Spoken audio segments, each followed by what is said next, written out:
जय हिंद। दोस्तों, हम सभी ने देखा कि इस सप्ताह में स्टॉक मार्केट में तूफानी तेजी देखने को मिली है। इस सप्ताह स्टॉक मार्केट में जितने भी ट्रेडिंग सेशन थे, उन सभी ट्रेडिंग सेशन में हमें चौतरफा खरीदारी देखने को मिली है। अब इन सारी चीजों को देखते हुए लोगों के मन में ऐसा सवाल है कि क्या ये जो तेजी है वाकई में टिकाऊ है? कहीं ये तेजी कोई ट्रैप तो नहीं है, हमें फंसाने की कोशिश तो नहीं की जा रही कि स्टॉक मार्केट को शॉर्ट टर्म में 2-4 दिन उछाल दो और फिर ऐसे में जो भी ऐसे लोग हैं जिन्होंने अभी तक स्टॉक मार्केट में इन्वेस्ट नहीं किया है, उन सभी से स्टॉक मार्केट में इन्वेस्ट कराओ और फिर स्टॉक मार्केट को डंप कर दो। क्या ऐसी कोई साजिश तो नहीं? स्टॉक मार्केट में कहीं कोई ट्रैप तो नहीं है? तो आज के इस वीडियो के अंदर में हम यही जानने की कोशिश करेंगे। और जैसा कि आप सभी जानते हैं कि इस चैनल पर कभी भी स्टॉक मार्केट और म्यूचुअल फंड को लेकर के नेगेटिव बातें नहीं की जाती है, नेगेटिविटी फैलाई नहीं जाती है। जो भी फैक्ट होते हैं, फैक्ट के ऊपर में ही बात की जाती है। तो स्वागत है आप सभी का एक नई वीडियो में। आशा करता हूं आप सब अच्छे होंगे। मैं हूं अनवर अंसारी। चलिए पेश करते हैं। तो अब हमारा जो सबसे पहला सवाल है वो यही है कि क्या इंडियन स्टॉक मार्केट में जो हमने तेजी देखी है वो वाकई में टिकाऊ है? क्या ये तेजी कहीं ट्रैप तो नहीं है, हमें फंसाने की कोशिश तो नहीं की जा रही है? तो देखिए दोस्तों, इसके बारे में तो ठीक ठीक से नहीं कहा जा सकता है कि ये तेजी जो है वाकई में टिकाऊ है या फिर नहीं है, या फिर वाकई में हमारे लिए कोई ट्रैप तो नहीं बिछाया गया है। इसके बारे में ठीक ठीक से कहा नहीं जा सकता है। इसके बारे में तो हमें आगे चल के ही पता चलेगा। हाँ, लेकिन एक चीज मैं आपको जरूर बता सकता हूँ कि इंडियन स्टॉक मार्केट में जो फिलहाल में हमें तेजी देखने को मिली है, उसके पीछे आखिर असल रीजन क्या है। देखिए, जब भी स्टॉक मार्केट में तेजी होती है या फिर खरीदारी होती है तो कई फैक्टर काम कर रहे होते हैं, लेकिन कुछ मुख्य फैक्टर होते हैं जिनके वजह से स्टॉक मार्केट में हमें खरीदारी या फिर तेजी देखने को मिलती है। जैसा कि आप सभी जानते हैं दोस्तों, जिन्हें हम एफआईआईज यानी कि फॉरेन इंस्टीट्यूशनल इन्वेस्टर के नाम से जानते हैं, वो किसी भी देश के हो सकते हैं। जब वो इंडियन स्टॉक मार्केट में आते हैं या फिर किसी भी देश के स्टॉक मार्केट में जाते हैं तो वहाँ का जो लोकल रुपया होता है उसी में उनको इन्वेस्ट करना होता है। तो सपोज कीजिए हमारे देश में अगर कोई एफआईआईज आ रहा है यानी कि फॉरेन इंस्टीट्यूशनल इन्वेस्टर आ रहा है, तो वो अपने साथ क्या लाएगा? वो अपने साथ डॉलर लाएगा। जिस डॉलर का उसे रूपी में कन्वर्ट करके हमारे इंडियन स्टॉक मार्केट में लगाना होता है। क्योंकि अगर हमारे इंडियन स्टॉक मार्केट में पार्टिसिपेट करना है तो सीधे ही डॉलर के फॉर्म में नहीं किया जा सकता है। उस डॉलर को इंडियन रूपी में कन्वर्ट करना होगा और फिर उसके बाद वो अपने पैसे को इन्वेस्ट कर सकता है। और अगर उसने इंडियन रुपीज में अपना पैसा लगाया डॉलर के फॉर्म में ला करके, तो अगर उसने प्रॉफिट गेन किया है तो फिर से उसको इंडियन रुपीज में ही वो पैसा मिलता है, जिसे वो अपने डॉलर में कन्वर्ट करके अपने देश में ले जा सकते हैं। लेकिन पिछले दिनों हमने क्या देखा दोस्तों कि रूपी की जो वैल्यू है ना, वो लगातार लगातार लोअर लेवल पर जाती रही। कुछ ये भी कारण है जो हमें स्टॉक मार्केट में इतनी बड़ी या फिर इतने लंबे समय तक गिरावट देखने को मिली है। लेकिन जैसा कि अभी फिलहाल में हमने देखा कि डोनाल्ड ट्रम्प जो हैं अमेरिका के प्रेसिडेंट हैं, उनके उटपटांग बयान से, खास करके टैरिफ वार को लेकर के उटपटांग बयान से डॉलर में अभी हमें कुछ वीकनेस देखने को मिल रही है। डॉलर जो है लगातार गिरते हुए हमें देखने को मिल रही है और उसके अगेंस्ट में जो रुपया है वो अपनी वैल्यू को गेन करते हुए दिख रहा है, रुपये मजबूत होते हुए दिख रहा है। अब देखिए दोस्तों, होता क्या है ना कि अगर कोई एफआईआईज इंडिया के अंदर में आया, डॉलर के रूप में अपना पैसा लगाया, रूपी में कन्वर्ट किया और यहाँ पे इन्वेस्ट कर दिया, मान लीजिए कि उसको 10% का गेन भी हो गया, तो अब वो क्योंकि अगर अपना गेन या फिर प्रॉफिट बुक करना चाहता है तो उसको तो रूपी के फॉर्म में ही पैसा मिलेगा। अब अगर उसको अपने देश में पैसा ले जाना है तो उसको डॉलर में कन्वर्ट करना पड़ेगा। लेकिन जब वो इंडियन रुपीज को ले जा करके डॉलर में कन्वर्ट करता है तो देखता क्या है कि रूपी की जो वैल्यू है ना, वो ऑलरेडी बहुत ज्यादा गिरी हुई है।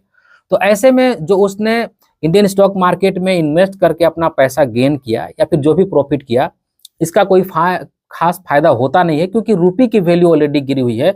तो ऐसे में नेट में देखा जाए तो उसको कोई भी यहाँ से फायदा होते हुए दिख नहीं रहा है, क्योंकि जो इंडियन रुपीज है वो लगातार अपनी जो वैल्यू है वो गिरा रही थी। तो ऐसे में जो एफआईआई है वो लगातार यहाँ से बेच करके जा रहे थे। और जैसे ही जब से हमने ये सुनने को मिला कि रूपी जो है उसकी वैल्यू बढ़ रही है डॉलर के अगेंस्ट में, डॉलर थोड़ा सा गिर रहा है और रूपी बढ़ रही है, उसके बाद से ही इंडियन स्टॉक मार्केट में आप देख सकते हैं कि एफआईआई जो है वो लगातार पार्टिसिपेट कर रहे हैं और यहाँ पे उनकी खरीदारी बढ़ते हुए दिख रही है।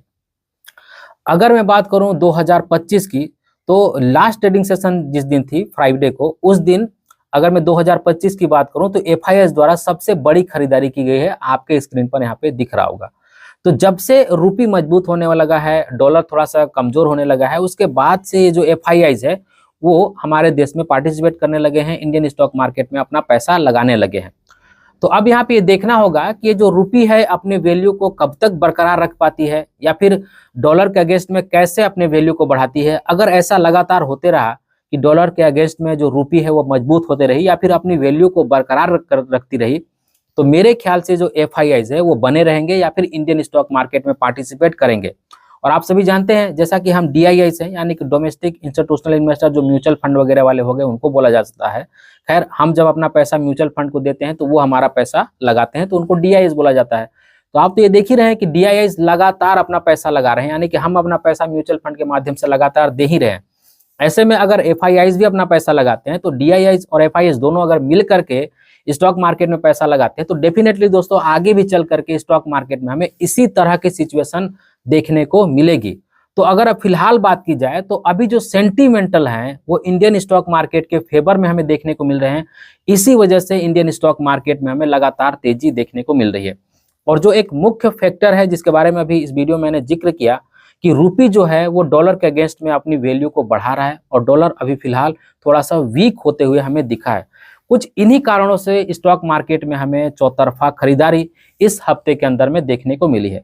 तो अगर ऐसा ही चलता रहा, डॉलर के अगेंस्ट में रुपी मजबूत रहा या फिर उसकी मजबूती बरकरार रही या फिर मजबूती और बढ़ती रही, तो यकीनन दोस्तों ये जो FIIs हैं हमारे देश में पैसा लगाएंगे और DIIs तो पैसा लगा ही रहे हैं, तो यहाँ से स्टॉक मार्केट ऊपर की तरह ही जाना चाहिए। तो अगर ऐसा होता है तो हम ये बिल्कुल नहीं कह सकते हैं कि जो इंडियन स्टॉक मार्केट में तेजी फिलहाल हमें देखने को मिल रही है ये टिकाऊ है या फिर नहीं है। वाकई में ये जो तेजी है वो टिकाऊ रहेगी और ये कोई ट्रैप नहीं होगा।